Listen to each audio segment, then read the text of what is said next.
everyone, this is Nandini and this is day 23 of 50 days challenge. Instagram, YouTube நீ எது open பண்ணாலும் இந்த custard bread புட்டிங்னா ஃபீடில் வந்துட்டே இருந்துச்சு.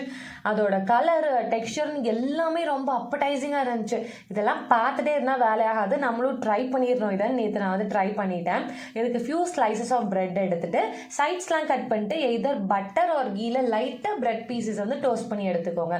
மீன்வைல் ஒரு 1/2 லிட்டர் மில்கை வந்து காய வச்சுட்டு ஒரு குட்டி பவுலில் கொஞ்சமாக ஆறுன பால் எடுத்து 2 to 3 spoons of custard powder வந்து மிக்ஸ் பண்ணி அந்த காஞ்சிட்டு இருக்க பாலில் வந்து ஆட் பண்ணிக்கோங்க. இதுக்கப்புறமா சுகர் வந்து உங்களுக்கு தேவையான அளவு போட்டுக்கலாம். பால் வந்து ஓரளவுக்கு திக்கானதையுமே வந்து ஆஃப் பண்ணிவிட்டு ஃபைனலி ஒரு கண்டெய்னர் எடுத்து ஒரு லேயர் ஆஃப் பிரெட், இன்னொரு லேயர் ஆஃப் நம்ம ப்ரிப்பேர் பண்ணி வச்சுருக்க கஸ்டர்டை வந்து சூப்பராக அரேஞ்ச் பண்ணிவிட்டு ஃபைனலி மலைச்சாரல் போல் உங்களுக்கு பிடிச்ச நட்ஸை வந்து ஸ்ப்ரிங்கிள் பண்ணி விட்டுருங்க. இதுக்கப்புறமா ஒரு 1.5 hours to 2 hours ஃப்ரிட்ஜில் வந்து வச்சுட்டு ரெஃப்ரிஜரேட் பண்ணி எடுத்து சாப்பிட்டு பாருங்கள். வேற லெவலில் இருந்துச்சு. ஸோ ட்ரை பண்ணிவிட்டு கமெண்ட்ஸில் எப்படி இருக்குன்னு சொல்லுங்கள். இந்த ஒர்க்லாம் முடிச்சதுக்கப்புறமா ஈவினிங் நான் பாபா கோயிலுக்கு போயிருந்தேன். நெக்ஸ்ட் வீக் அவருக்கு பர்த்டே வரனால நான் பாபாவுக்கு வஸ்திரம் எடுத்து கொடுக்கணும்னு அவர்கிட்ட சொல்லியிருந்தேன். நேற்றே போகலான்னு சொன்னார். ஸோ அவரை கூப்பிட்டு போயிட்டு அவருக்கு பிடிச்ச மாதிரி ட்ரெஸ் எல்லாம் வாங்கி கொடுத்துட்டு வீட்டுக்கு வந்தாச்சு. ஸோ இப்படி தான் நேற்று எனக்கு டைம் போச்சு.